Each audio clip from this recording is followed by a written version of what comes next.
శ్రేష్ఠ గ్రంథము పఠింప శ్రేష్ఠ గ్రంథము ఆరు దినము పఠించిన ప్రేమతో అడుగును ఓ పఠింప శ్రేష్ఠ గ్రంథము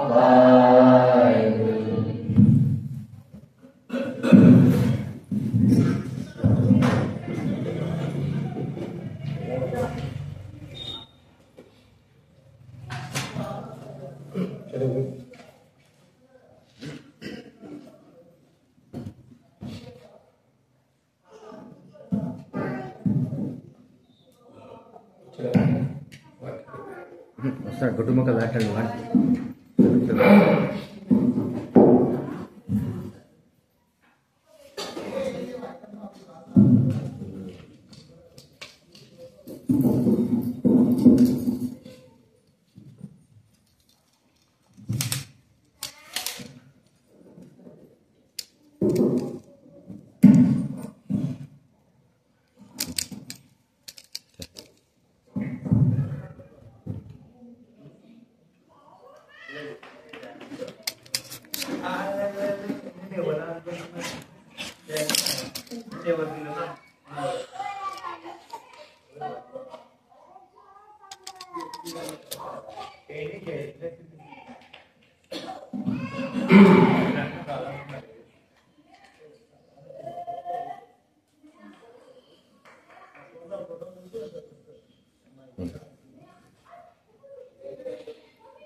సమయంలో దేవుని యొక్క వాక్యంలో నుండి మాట జ్ఞాపకం చేసుకుంటూ పోదాం.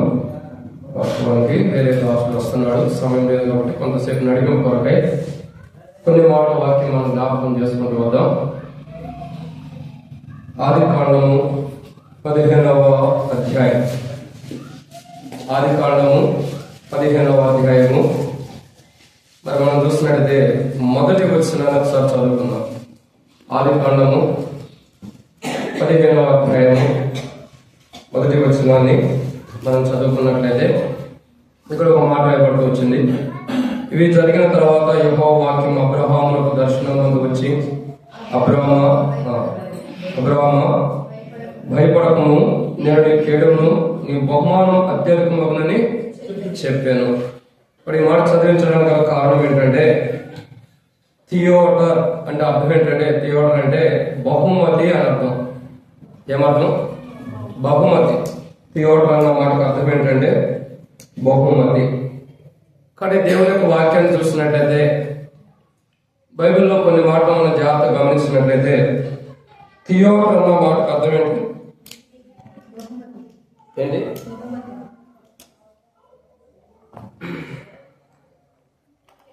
కాబట్టి దేవుని యొక్క వాక్య వెలుగులో మనం ఒక మాట చూసినట్లయితే, థియోటర్ అన్న మాటకు అర్థం ఏంటంటే బహుమతి. ఇక్కడ ఆదికాండం 15వ అధ్యాయం మొదటి వచనాన్ని మనం చదివినట్లయితే ఇక్కడ రాయబడిన మాట ఏం చదువుతూ వస్తున్నాం. ఆదికాండము 15వ అధ్యాయం మొదటి వచనంలో మనం చూసినట్లయితే ఏమో రాయబడి వచ్చింది. ఇవి జరిగిన తర్వాత యెహోవా వాక్యము అబ్రాహాములకు దర్శనమందు వచ్చి, అబ్రామా భయపడకము, నేను నీ కేడమును నీ బహుమానం అత్యధికమగునని చెప్పాను.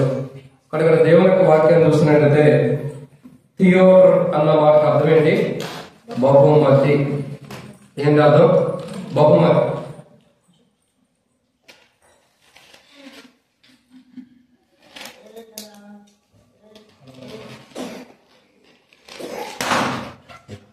ఇంకోటి కానీ త్వరగా అందరూ నీ వైపు చూస్తున్నారు, వాక్యం కూడా చూస్తున్నారు. అంత శ్రద్ధగా ఉండాలి నీ వైపు. ఇక్కడ చూసే మాట ఏంటంటే బహుమతి. ఏంటి? బహుమతి. కాబట్టి దేవుని యొక్క వాక్యం చూసినట్లయితే బహుమతి అన్నది చాలా శ్రేష్టకరమైనది. ఏమి శ్రేష్టకరమైనది? బహుమతి అన్నది. అందుకే బైబిల్ రాయబడుతూ వచ్చింది, గర్భఫలము యెహోవా ఇచ్చు బహుమా. కాబట్టి దేవుడిచ్చే బహుమతి అన్నది చాలా విలువైనది. సహజంగా బహుమతులు ఎప్పుడు పొందుకుంటూ వస్తాం? మనకు బహుమతులు ఎప్పుడు వస్తాయి? ఎప్పుడు? ఎగ్జామ్ లో పాస్ అయినప్పుడు, ఇంకా బర్త్డే రోజు, ఇంకా ఇంకెప్పుడు వస్తాయి బహుమతులు? గేమ్స్ ఆడినప్పుడు, ఇంకా క్రీడారంగంలో, ఇంకా ప్రతి దాంట్లో బహుమతి ఎందుకు ఇస్తారు? బహుమతి ఎందుకు ఇస్తారు? ఓడిపోయాడా? గెలిచేయడన్న దానికి, విజయం అన్న దానికి రుజువుగా బహుమతి ఇస్తాడు. ఈరోజు మనం గమనించాల్సిన విషయం ఏంటంటే, థియోడర్ అంటే అర్థం ఏంటంటే బహుమతి అంటే విజయవంతమైన జీవితం కలిగిన వాడని అర్థం. ఒక మాటలో చెప్పాలంటే విజయవంతమైన జీవితాన్ని సంపాదించుకున్నవాడు, పొందుకున్నవాడు అని చెప్పొచ్చు. వాళ్ళు విజయవంతమైన జీవితాన్ని పొందుకున్నవారు ఎవరైనా ఉన్నారా బైబిల్లో? బైబిల్ ఎవరైనా ఉన్నారా విజయవంతమైన జీవితాన్ని పొందుకున్నవారు? ఎవరైనా ఉన్నారా? అదే ఒకే ఒక్క ఆయన ఉన్నాడు. ఆయన జీవిత కాలం అంతయో కూడా విజయవంతమైన జీవితాన్ని జీవిస్తూ వచ్చాడు. ఆయన జీవితం అంతయో కూడా విజయవంతమైన జీవితాన్ని జీవిస్తూ వచ్చాడు. కాబట్టి తన జీవితంలో బహుమతి పొందిన అనుభవం, బహుమానం పొందిన వాడు చూస్తూ వస్తున్నాడు. సరే, ఇక్కడ మనం చూసే మాట ఏంటంటే దేవుడిచ్చే బహుమానం గొప్పది. దేవుడిచ్చే బహుమానం గొప్పది. ఎందుకంటే నేను వర్తమానంగా సిద్ధపడలేదు, ఎవరో దాసులు జీవితాలు ఎదురు నేను సిద్ధపడకుండా వచ్చాను. ఇప్పుడు రాజా ఆయన వచ్చేదాకా నడిపించే ఎక్కబట్టే. సరే, దేవుడిచ్చే ప్రణాళికలు కొన్ని ఉంటాయి. కాబట్టి థియోడర్ అన్నవాడికి అర్థం ఏంటి? బహుమతి. ఏంటి అర్థం? బహుమతి. బైబిల్లో కొందరు వ్యక్తులకు దేవుడు కొన్ని బహుమతులు ఇస్తూ వచ్చాడు. ఏమిచ్చాడండి? కొన్ని బహుమతులు ఇస్తూ వచ్చాడు. వాటిని మనం ధ్యానించినప్పుడు ప్రభు నేడు కొరకై చిన్న ప్రార్థన. మమ్మల్ని మిక్కిలికి ఎక్కువగా ప్రేమించిన ప్రియ పరలోకపు తండ్రి, పరిశుద్ధుడైన దేవా, మీకు స్తోత్రములు. మీరు ఇచ్చిన కృపకై వందనాలు. సమయ తండ్రి, మా యొక్క సహోదరుడు ప్రభా, మరి మీ కుమారుడు రాజేష్ అన్న బట్టి స్తోత్రాలు, అక్కను బట్టి స్తోత్రాలు. వారిని ప్రేమించి ఇచ్చిన మొదటి సంతానం పాపను బట్టి స్తోత్రాలు, రెండవ సంతానమైన కుమారుని బట్టి వందనాలు. థియోడర్ రెజ్నాల్ని బట్టి స్తోత్రాలు తండ్రి. బాబు విషయమై మొదటి బర్త్డే కొన్ని మాటలు వాక్యం ధ్యానిస్తున్న సాయం చేయండి. దాసులు కూడా ప్రయాణం ఉన్నారు, వారిని కూడా సకాలంలో నడిపించి మహిమ పొందమని, వాక్యం ఎంతో దీవించి నాతో మాత్రం మీరు మాట్లాడమని యేసు ప్రభు నామం విశ్వాసంతో ప్రార్థిస్తున్నాం తండ్రి. ఆమేన్. కాబట్టి దేవుని యొక్క వాక్యాన్ని జాగ్రత్తగా గమనించినట్లయితే బైబిల్లో రాయబడిన మాటలు ఏంటంటే థియోడర్ అన్న అర్థం ఏంటి? బహుమతి. సో దేవుడు కొందరు వ్యక్తులకు బహుమతి ఇస్తూ వచ్చాడు. దేవుడు ఇచ్చిన బహుమతులు ఏంటంటే మొట్టమొదటిగా మనం చూసినట్లయితే రండి, దేవుని యొక్క వాక్యం చూసినట్లయితే దేవుడు ఇచ్చిన బహుమతుల్లో మొట్టమొదటి బహుమతి ఏంటి? రండి, అపోస్తలుడైన పౌలు హెబ్రీయులకు రాసినటువంటి పత్రిక 11వ అధ్యాయం. అపోస్తలుడైన పౌలు హెబ్రీయులకు రాసిన పత్రిక 11వ అధ్యాయం మనం చూసినట్లయితే మొట్టమొదటి బహుమతి, ప్రభు ఇచ్చే బహుమతి ఏంటో తెలుసా? సరే, ఇక్కడ ఒక మాట మనం చూస్తూ వస్తున్నాం. ప్రభు ఇచ్చే బహుమతి మొట్టమొదటిగా ఏం బహుమతి ఉందంటే మొదటి యోహాను రాసిన పత్రిక 1వ అధ్యాయం 7వ వచనం. ప్రభు ఇచ్చే బహుమతులు కొన్ని ఉన్నాయి. మొదటి యోహాను రాసిన పత్రిక 1వ అధ్యాయం 7వ వచనం.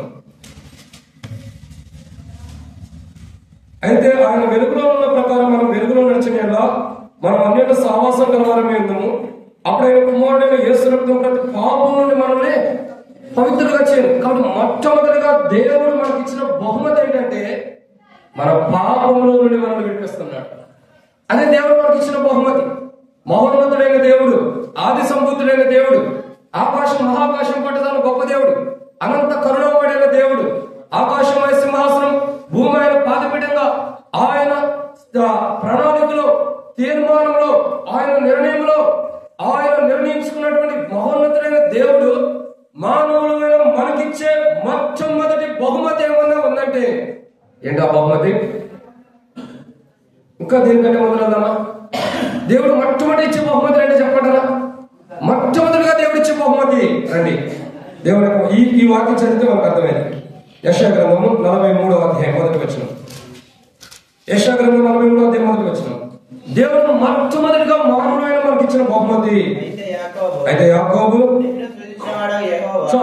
ఇక్కడ మొట్టమొదటిగా దేవుడు మానవుడైన మనకి ఇచ్చిన మొదటి బహుమతి ఏంటంటే యెషయా గ్రంథం 43వ అధ్యాయం మొదటి వచనం ప్రకారం ఆయన మనల్ని సృజించాడు. అదే మనకు ఆయన ఇచ్చిన బహుమతి. ఆయన ఇచ్చిన మొట్టమొదటి బహుమతి ఏంటంటే ఆయన మనల్ని సృజించాడు తన హస్తాలతో. ఆదికాండం 2వ అధ్యాయంలో చూసినట్టయితే తన స్వరూపంలో తన పోలిక చొప్పున మానవుని సృజించని బైబిల్లో రాబడుతూ వచ్చింది. మహోన్నతుడైన దేవుడు, మహోన్నతుడైన దేవుడు మానవుడైన మనకి మొట్టమొదటి బహుమానం ఏమిచ్చాడంటే మనల్ని సృష్టించడానికి మనకి ఇచ్చిన బహుమానం. మనల్ని ఎలా సృష్టించాడు? ఎలా సృష్టించాడు? మానవునిగా తన స్వరూపంలో సృష్టించాడు. ఒక కుక్కలాగానో, ఒక నక్కలాగానో, ఒక పందిలాగానో, ఒక ఎలుగుబంటిలాగానో, ఒక ఏనుగులాగానో, ఇంకా ఒక పులిలాగానో, ఒక జంతువులాగానో సృష్టించరా. ఆయన ఇచ్చిన మొదటి బహుమానం ఏంటి తెలుసా?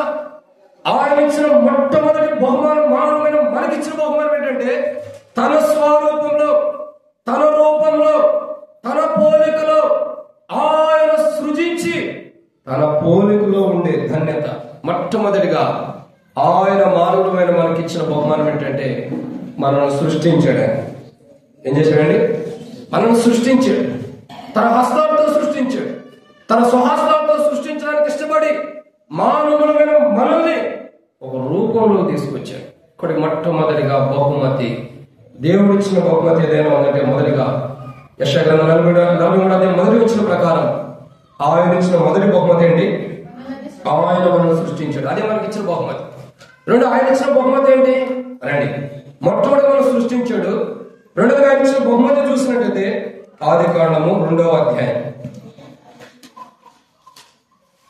మొదటి అధ్యాయంలో కూడా ఉంది. మొదటి అధ్యాయం 27వ వచనం. ఆదికాండం మొదటి అధ్యాయం 27వ వచనం. దేవుడు తన స్వరూపమందు రెండో బహుమతి ఏంటి తెలుసా దేవుడు ఇచ్చింది? మొట్టమొదటి బహుమతి ఏమో దేవుడు మనల్ని సృజించాడు. దేవుడు మనల్ని సృష్టించాడు. రెండో బహుమతి ఏంటి చెప్పండి? దేవుడు తన స్వరూపంలో, అంటే మొట్టమొదటి సృష్టించిన వాడు ఉన్నాడు. రెండోదిగా ఆయన ఇచ్చిన బహుమతి ఏంటి తెలుసా? తన స్వరూపాన్ని మనకి ఇచ్చాడు. ఏమిచ్చాడండి? తన స్వరూపం.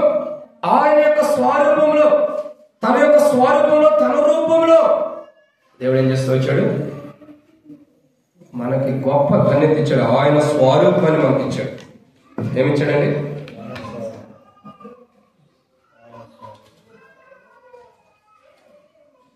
కాబట్టి మొట్టమొదటి మాట ఆయన మనం సృష్టించాడు. రెండు, ఆ మొట్టమొదటి బహుమానం ఏంటి? ఆయన మనకి ఇచ్చింది, మనం సృష్టించాడు. రెండు, ఆయన ఇచ్చిన రెండో బహుమతి ఏంటి? ఆయన స్వరూపాన్ని మనకి ఇచ్చాడు. తాను ఏ స్వరూపంలో ఉన్నాడు, ఎలాంటి స్వరూపాన్ని కలిగి ఉన్నాడు, ఎలాంటి స్వరూపంలో ఆయన ఉన్నాడు. దేవుడు ఏ స్వరూపంలో ఉన్నాడు చెప్పండి? ఆత్మ స్వరూపం. ఇంకా తన స్వరూపంలో సృష్టించుకున్నాడంటే దేవుడికి ఎన్ని చేతులు ఉంటాయి? రెండు ఉంటాయి. నిజంగా ఎన్ని కాళ్ళు ఉంటాయి? అంటే తన స్వరూపం, అంటే తన రూపాన్ని మనకి ఇచ్చాడు. అందుకే అంటాం బయట వాడు మాట్లాడదు. అందుకంటాం కదా, ఏమంటాము? బా అచ్చం తండ్రి రూపానికి కలిగి పుట్టాడు, అచ్చం అమ్మలాగా పుట్టాడు అంట. అంటే ఆ స్వరూపాన్ని ధరించుకున్నాడని అర్థం. ఆ స్వరూపాన్ని కలిగి వచ్చాడని అర్థం. ఒకసారి అంట మన పిల్లలు అలాగే పుట్టారనుకో, అచ్చం నాన్నలాగా పుట్టాడంట. తెల్లగా పుట్టారనుకో, అచ్చం అమ్మలాగా పుట్టాడంట. అంటే అర్థం ఏంటి? ఆ స్వరూపాన్ని ధరించుకున్నారని అర్థం. ఇక్కడ బహుమతి, దేవుడిచ్చే మొదటి బహుమతి ఏంటంటే ఆయన మనం సృజిస్తున్నాడు. రెండు, దేవుడిచ్చే బహుమతి ఏంటి తెలుసా? తన స్వరూపాన్ని మనకి ఇచ్చాడు. తన స్వరూపం, ఆయన ఏ రూపంలో ఉన్నాడో, ఆయన ఎలాంటి రూపం కలిగి ఉన్నాడో, ఎలా ఆయన నివసిస్తూ ఉన్నాడో, తన స్వరూపాన్ని ఆయన మనకి ఇచ్చాడు. ఎలా ఇచ్చాడండి? తన స్వరూపాన్ని. ఇక్కడ ఇది మనకి ఇచ్చిన బహుమానం. ఇది మొట్టమొదటి బహుమానం చూడగా ఆయన తన స్వహస్తాలను సృష్టించాడు. అదే మనకి ఇచ్చిన బహుమానం. రెండో బహుమానం చూడగా ఆయన స్వరూపాన్ని మనకి ఇచ్చాడు. ఆయన స్వరూపాన్ని ఇవ్వడానికి ఈయన ఏం చేశాడు అని అంటే యెషయా గ్రంథం 53వ అధ్యాయం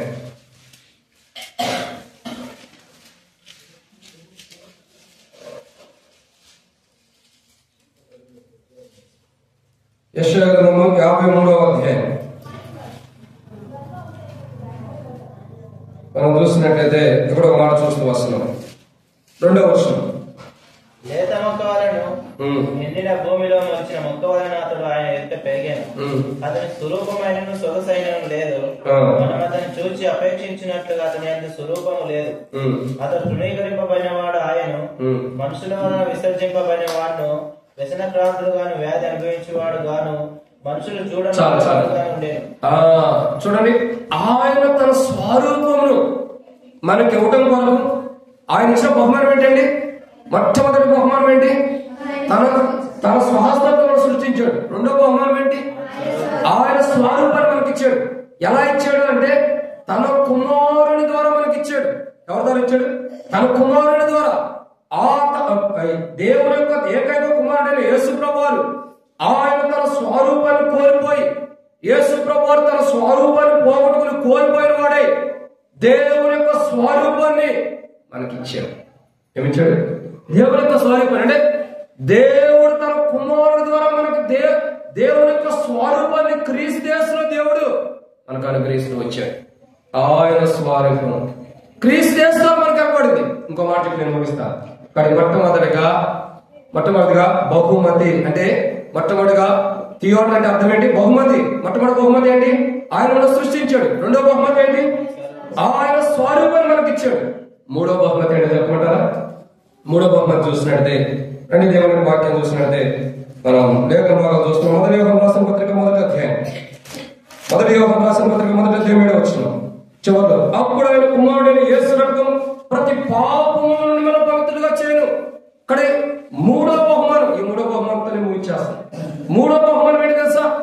ఆయన తన కుమారుని రక్తం ద్వారా పాపాలు కడిగాడు. ఎంత గొప్ప ధన్యత, ఎంత గొప్ప బహుమానం అంటే ఆయన కుమారుని రక్తం ద్వారా మనం కడగబట్టడం ద్వారా మనం పవిత్రులుగా చేయబడుతున్నాం, పరిశుద్ధులుగా చేయబడుతున్నాం, పవిత్రమైన అనుభవం ఉంటున్న వారు ఉన్నాం.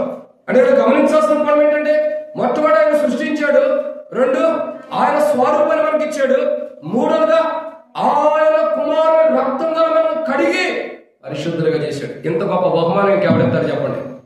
ప్రపంచంలో మనం ఎక్కడ వెతికినా ఇంత గొప్ప బహుమానాన్ని మనం పొందలేము.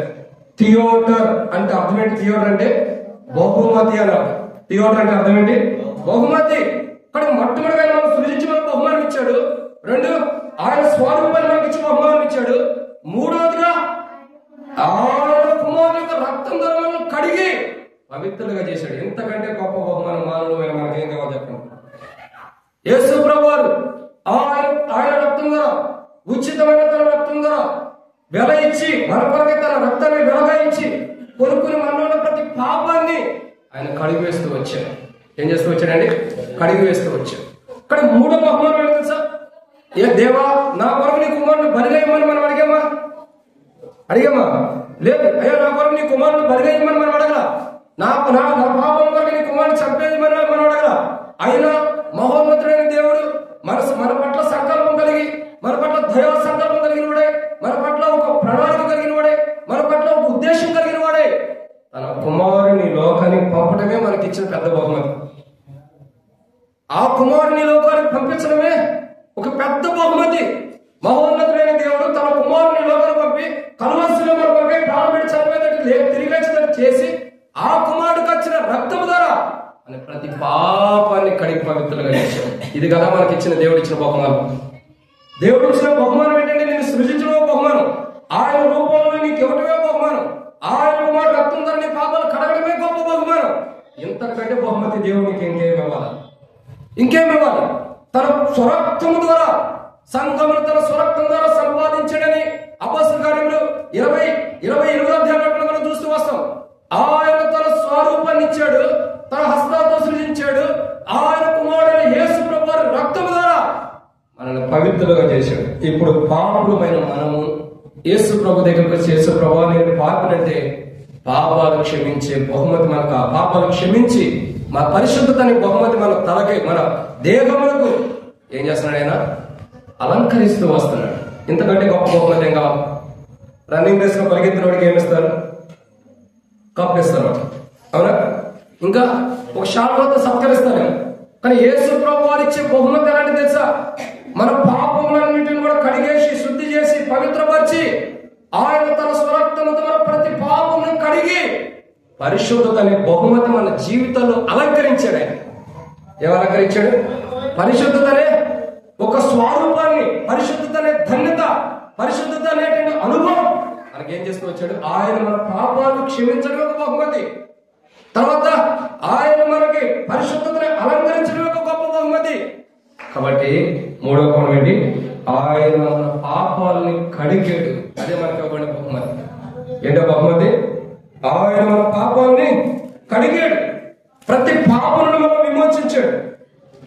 ఏ పాపంలో మన జీవితాలు అనుకోకుండా, ఏ పాపంలో మనం పడిపోకుండా ఆయన తన కలువరిసిన యొక్క రక్తం ద్వారా మన ప్రతి పాపముల కొరకై బలి అవుతూ వచ్చాడు. ఇది ప్రభు మనకి ఇచ్చిన బహుమతి. మొట్టమొదటి బహుమతి ఏంటి? ఆయన మనం సృజించాడు. రెండో బహుమతి ఏంటి? ఆయన స్వరూపాన్ని మనకి ఇచ్చాడు. మూడో బహుమతి ఏంటి? ఆయన స్వరక్తం ప్రతి పాపాన్ని కడిగాడు. నాలుగో బహుమతి ఏంటంటే అపోస్తలుడైన పౌలు తెస్సలోనికీయులకు రాసిన మొదటి పత్రిక 3వ అధ్యాయం. వచ్చేది అపోస్తలుడైన పౌలు తెస్సలోనికీయులకు రాసిన మొదటి పత్రిక 3వ అధ్యాయం 12వ వచనం.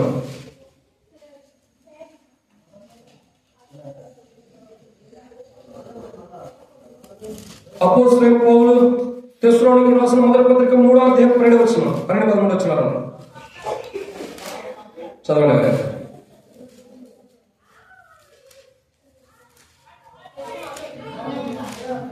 అపోస్తలుడైన పౌలు తెస్సలోనికీయులకు రాసిన మొదటి పత్రిక 3వ అధ్యాయం 12-13 వచనాలు.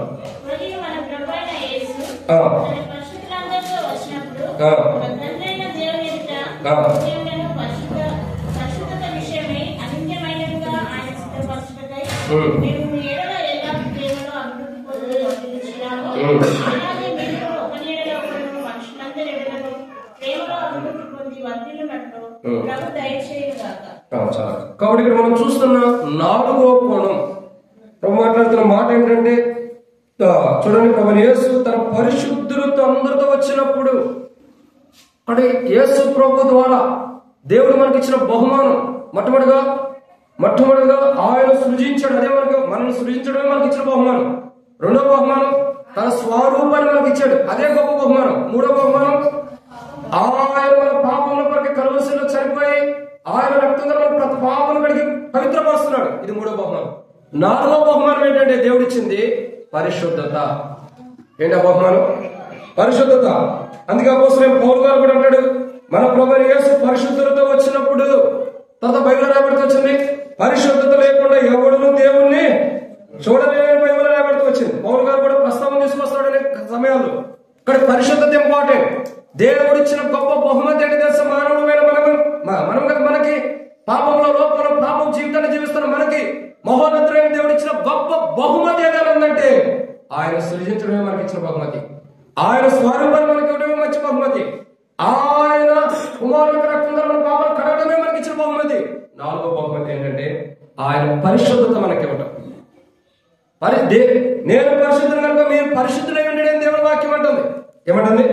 నేను పరిశుద్ధులు కనుక మీరు పరిశుద్ధులైన దేవుడి వాక్యం చెప్పినప్పుడు మానవులమైన మనం పరిశుద్ధత లేక, పవిత్రత లేక, పరిశుద్ధులుగా ఉండకోకుండా ఈ లోక మాలిన్యంలో, ఈ లోక పాపంలో పడిపోయి అపవిత్రత పాపంలో జీవిస్తూ మన జీవితాలు గడుపుతూ ఉన్నప్పుడు దేవుడు మనకు పరిశుద్ధతనిచ్చాడు. ఏమిచ్చాడండి? పరిశుద్ధత. అదే అపోస్తలుడైన పౌలు ఎఫెసీయులకు రాసిన పత్రిక 2వ అధ్యాయం 1వ వచనంలో మన అపరాధం చేత పాపం చేత చచ్చిన వారమే ఉండగా కానీ మానవులమే మనం పాపం నుంచి పాప జీవితాన్ని జీవిస్తూ పాపంలో కూరుకుపోయినప్పుడు దేవుడు ఇచ్చిన బహుమతి ఏంటో తెలుసా? ఆ పాప జీవితాన్ని తీసివేసి పరిశుద్ధత అనే బహుమానాన్ని ఇచ్చాడు. ఏ బహుమానాన్ని ఇచ్చాడు? పరిశుద్ధత అనే బహుమానం. ఈరోజు మనం పరిశుద్ధులమే. ఈరోజు మనం పరిశుద్ధత కలిగి ఉన్నాం. ఈరోజు దేవుడి యొక్క ముఖ దర్శనం చేయగలుగుతున్నాం. కీర్తన గ్రంథం 24వ అధ్యాయం 2వ వచనం రాయబడుతూ వచ్చింది, నేను ఆయన సన్నిధిలోకి వచ్చి ఆయన ఆవరణంలో ఆయన ముఖ దర్శనం చేసేదను. ఈరోజు మనం దేవుడి యొక్క ముఖ దర్శనం చేయగలుగుతున్నాం అంటే అర్థం ఏంటి? పరిశుద్ధత లేకుండా ఎవరు దేవుడిని చూడలేని వాక్యం చెప్పినప్పుడు ఈ రోజు మనం పరిశుద్ధత లేకుండా దేవుడిని చూడగలుగుతామా? చూడలేం. కానీ ఈ రోజు దేవుడిని చూడగలుగుతాం అంటే అర్థం ఏంటి? యేసు ప్రభు రక్తం ద్వారా మన పాపాలు కడగబడ్డాయి. 4వ నాలుగోదిగా పరిశుద్ధత మనకి ఇవ్వబడుతూ వచ్చింది. ఏమి ఇవ్వబడుతూ వచ్చిందండి? పరిశుద్ధత. ఈ పరిశుద్ధత అనే జీవితం మనకి ఇవ్వడమే గొప్ప బహుమానం, దేవుడిచ్చిన బహుమతి. దేవుడిచ్చిన బహుమతి ఇది. పరిశుద్ధత అనే జీవితం మనకు ఇవ్వడమే దేవుడిచ్చిన గొప్ప బహుమతి. ఈ రోజు దేవుడు మనకి ఎంత గొప్ప కార్యం. కాబట్టి ఈ చిన్న బిడ్డ కూడా థియోటర్ తెలిసిన ఈ బిడ్డకు కూడా దేవుడు సృష్టించాడు, తన స్వరూపాన్ని ఇచ్చాడు. ఇంకా చాలా మంది అంటారు, అబ్బా నాలా పుట్టాడు నీలాగా నాలా కాదు. దేవుడు తన స్వరూపాన్ని సృష్టించుకున్నాడు. ఆయన సృష్టించుకున్నాడు, ఆయన స్వరూపాన్ని ఇచ్చాడు. ఆయన చిన్నతనంలోనే ఆ బిడ్డ పాపముల నుండి పవిత్రపరచాలి. తర్వాత చిన్న వయసులోనే ఆ బిడ్డ తన పాపంలో పవిత్రుడు కావాలి. చిన్న వయసులోనే పరిశుద్ధత కలిగిన జీవితం ఆ బిడ్డకు రావడం వరకు మనం ఏం చేయాలా? ప్రార్థన చేయాలి. అయిపోయిందా? 5వ మాట చూద్దాం రండి. అపోస్తలుడైన పౌలు రోమీయులకు రాసిన పత్రిక 6వ అధ్యాయం 23వ వచనం. చివరి మాట. అపోస్తలుడైన పౌలు రోమీయులకు రాసిన పత్రిక 6వ అధ్యాయం 23వ వచనం. ఏలైనగా పాపంలో వచ్చే జీతం మరణం అయితే దేవుని కృపావరం మన ప్రభువైన క్రీస్తు యేసునందు నిత్య జీవం. ఇక 5వదిగా ప్రభు ఇచ్చిన బహుమతి ఏంటి తెలుసా? నిత్య జీవం ఇచ్చాడు. మరణం నుండి తప్పించాడు. అదే మనకి ఇచ్చిన బహుమానం. ప్రభు ఇచ్చిన బహుమానం ఏంటి? మరణంలో నుండి జీవంలోకి దాటించాడు. మన ప్రభువైన యేసుక్రీస్తు ప్రభు యొక్క కృపను బట్టి మరణంలో నుండి ప్రభు మనం దాటించి నూతనమైన జీవంలో పరలోక రాజ్యంలో మనకు జీవాన్ని ఇచ్చాడు. ఇది మనకి ఇచ్చిన బహుమానం కదా? ఇది మనకి ఇచ్చిన బహుమతి కాదా? పాపం చేత చచ్చిపోయిన స్థితిలో మనల్ని బ్రతికించి, క్రీస్తులో బ్రతికించి, మన పాపాలు కడిగి పవిత్రపరిచి, ఆయన పాపాలు కడగడం కొరకే కలువరిలో ప్రాణం పెట్టి చనిపోయి తిరిగి లేచి మన పాపాలు కడిగి పవిత్రపరిచి మనకి నిత్యత్వంలో నిత్య జీవాన్ని ఇచ్చాడు దేవుడు. ఎందుని బట్టి దేవుని ఏం చేయాలా? ఆరాధించాలి. అట్టి నిత్య జీవం ఈ బిడ్డ కూడా చిన్న వయసులోనే నిత్య జీవానికి వారసుడిగా ఆ బిడ్డ అవడం కొరకు మనం ఏం చేయాలా? ప్రార్థన చేయాలి. కాబట్టి 5వదిగా ఏంటి? దేవుడిచ్చిన బహుమతి ఏంటంటే, మొట్టమొదటిగా ఆయన మనం సృజించడం మనకి ఇవ్వబడిన బహుమతి. 2, ఆయన స్వరూపాన్ని ఇచ్చాడు, అది మనకి ఇచ్చిన బహుమతి. 3, ఆయన మన పాపం కలువరిలో చనిపోయి మనం పవిత్రపరిచాడు, ఇది 3. 4వ బహుమతి ఏంటి? ఆయన పరిశుద్ధతలో మనం తీసుకొచ్చాడు, ముఖ దర్శనం చేసి దాన్ని తెచ్చాడు. 5వ బహుమతి ఏంటి? మనం మరణంలో నుండి దాటించబడి జీవంలో కంటే నిత్య జీవానికి వెళ్ళటం కొరకై అర్హత మనకి ఇచ్చాడు క్రీస్తు యేసు రక్తం ద్వారా. ఇది మనకి ఇవ్వబడిన 5వ బహుమతి. థియోటర్ అంటే అర్థం ఏంటంటే బహుమతి. ఇట్టి గొప్ప బహుమతి చివరిగా మనకి ఇచ్చిన బహుమతి ఏంటి? నిత్యత్వంలో ఆయనతో పాటు ఉండే ధన్యత. ఇది గొప్ప బహుమతి కాదు? ఒకరోజు మధ్యాకాశానికి వెళ్ళినప్పుడు ప్రభు మనల్ని సన్మానించి ఆ నిత్యత్వంలో తీసుకెళ్ళినప్పుడు అర్థమైంది నీకు ఆయన ఇచ్చిన బహుమానం ఏంటి. అట్టి అనుభవంలో ప్రభు ఆ చిన్న బిడ్డను కూడా మనల్ని కూడా గొప్ప అనుభవం స్థిరపరచాలి. ఒకరోజు మనం నిత్యత్వంలోకి వెళ్ళబోతున్నాం. ఆయన మధ్యాకాశంలో దేవ సింహాసనంలో కూర్చున్నప్పుడు మన పాపంలో అతిక్రమంలో లోపాలు అడ్డు రాకుండా క్రైస్తవ జీవితంలో ఉన్నప్పుడు ఆయన మనకి గొప్ప అలంకరణతో గొర్రెపిల్ల భార్యగా మనల్ని అలంకరించిన అనుభవంలో ఆయన నిత్యత్వంలో తీసుకెళ్తున్నప్పుడు గొప్ప బహుమతి మనకు కనబడింది. ఏం కనబడింది? గొప్ప బహుమతి. అట్టి బహుమతులు ప్రభు ద్వారా మనకి ఇవ్వడానికి ఆ చంటి బిడ్డబడికి బహుమతులు పొందుకున్నాడు. పోయి ఇప్పటికేం పొందుకున్నాడు? సృజించబడ్డాడు. ఇంకా ఆయన స్వరూపాన్ని పొందుకున్నాడు. ఇప్పుడు పొందుకోవాల్సింది ఏంటి? ఆయన కుమారుడు రక్తం ద్వారా పాపాలు కడగబడాలా, తర్వాత ఆయన పరిశుద్ధతలోకి రావాలా, ఆయన ఇచ్చే నిత్యత్వం కొరకు ఆ బిడ్డ చిన్న వయసు నుండి థియోటర్ రెసినాట్ అనే బిడ్డ ఆ చిన్న వయసు నుండి ఈ యొక్క అనుభవం ఇప్పటికి 2 అనుభవంలోకి వచ్చాడు.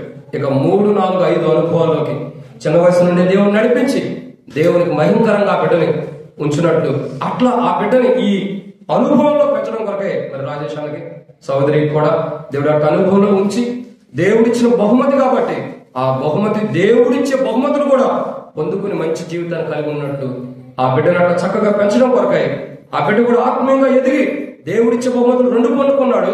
ఇంకా మిగతా 3 కూడా తన జీవితంలో పొందుకుని దేవుని రాజ్యాన్ని వారసుడు కావడం కొరకై ఈ జన్మదిన వేడుకలో ఆ బిడ్డకు అవి దయచేయనట్లు ఈ దేవుడిచ్చే బహుమతులు ఆ బిడ్డ ఇవే కాదు ఇంకెన్నో బహుమతులు, చదువులో మంచి మార్కులు కానీ, జీవితంలో మంచి పొజిషన్ కానీ, ఇలాంటి బహుమతులు అన్ని కూడా క్రీస్తు యేసులో దేవుడు ఆ బిడ్డకు అనుగ్రహించినాడు. థియోటర్ అంటేనే బహుమతి. దేవుడు తన కృపలో తన దక్షిణాస్తంతో సంపూర్ణమైన బహుమతి ఆ బిడ్డకు అనుగ్రహించినట్లు ప్రభు సహాయం చేయను గాక. ఆమేన్. ప్రార్థన చేసుకుందాము. అప్పుడే అయిపోలేదు, సరైన వర్తమానం ఉంది, అది కూడా త్వరలో అయిపోతుంది. పరలోకమందున తండ్రి, కృపా సత్య సంపూర్ణమైన దేవా, పిల్లలు ఇవో యొక్క స్వాస్థ్యము బహుమానం మీరు సంధిస్తూ వచ్చారు. మీ రూపంలో చేయబడమే ప్రభా, మమ్మల్ని రూపంలో చేసుకోవడమే మాకు గొప్ప బహుమానం. తండ్రి మాకు మీ రక్షణ అనుగ్రహించడమే, మా పాపాలు క్షమించడమే గొప్ప బహుమానం. తండ్రి దైవవాక్యం ద్వారా మీరు మాట్లాడుతూ వచ్చారు. ఇంకా ఇక్కడ ఉన్నవారు అలాంటి అనుభవం లేదో, పాప క్షమాపణ మానవలసిన అనుభవం లేదో వారితో మీరు మాట్లాడి రక్షించండి, సహాయం చేయండి. తండ్రి సమయం కొంత పోయినప్పటికీ ప్రభావ కృప చూపించండి, వాతావరణాన్ని స్వరించుకోండి. వస్తున్న బిడ్డలందరూ బట్టి స్తోత్రాలు. విశ్వాసి మరి దాసుడు వర్తమానికి వస్తున్నాడు ప్రభావ, దాన్ని జ్ఞాపకం చేసుకున్నాడు. కొంత నిమిషంలో మేము ఓపిక కలిగి ఉండడానికి కూడా అనుగ్రహించండి. ఇలా రాసిన సైనికుల కుమారుడు తీవ్ర ఇజ్రాయల్ బిడ్డ దీన్ని ఆశ్రయించవలసిన చేస్తున్నా కనిపించాలి. కృతజ్ఞతమైన స్థితులు చెల్లిస్తూ యేసు నామమున ప్రార్థించి వేడుచున్నాం తండ్రి. కూర్చోండి. ఒక పాట పాడుతుందా? ఒక పాట పాడండి. సంతోషం.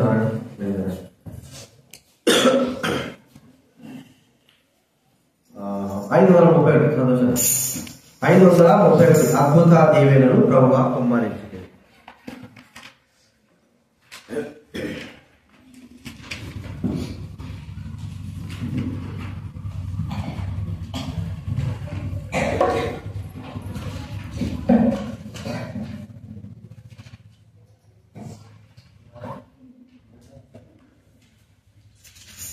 అద్భుత దీవెనలు ప్రభువా కుమ్మరించితివి, నీవు ప్రేమాపారము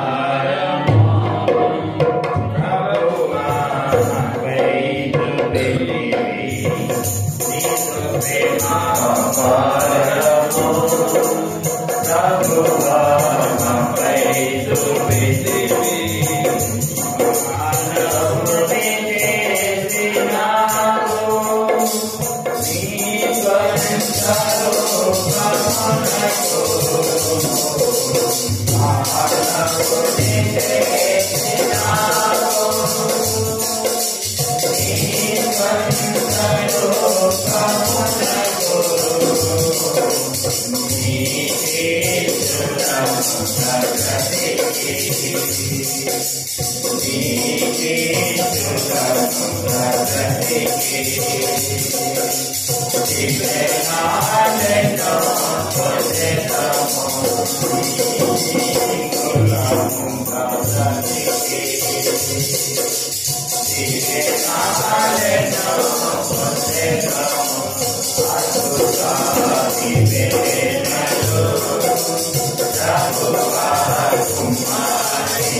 పాట సంఖ్య 463.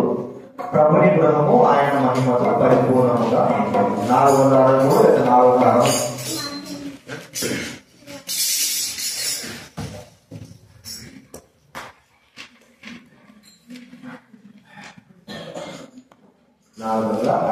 లేదా 460.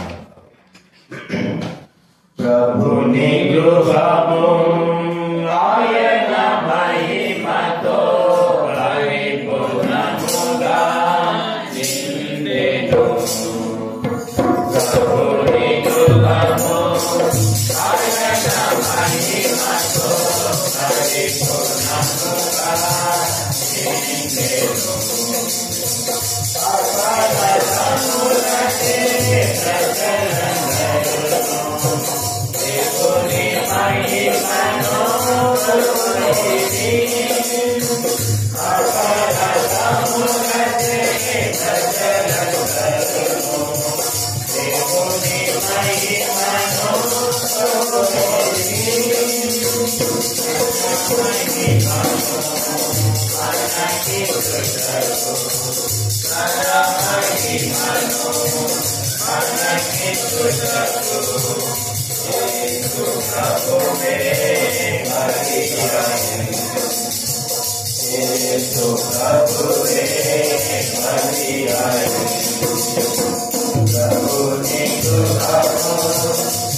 ఆయన మహిమతో పరిపూర్ణముగా నిండెను.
Salam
Prabhu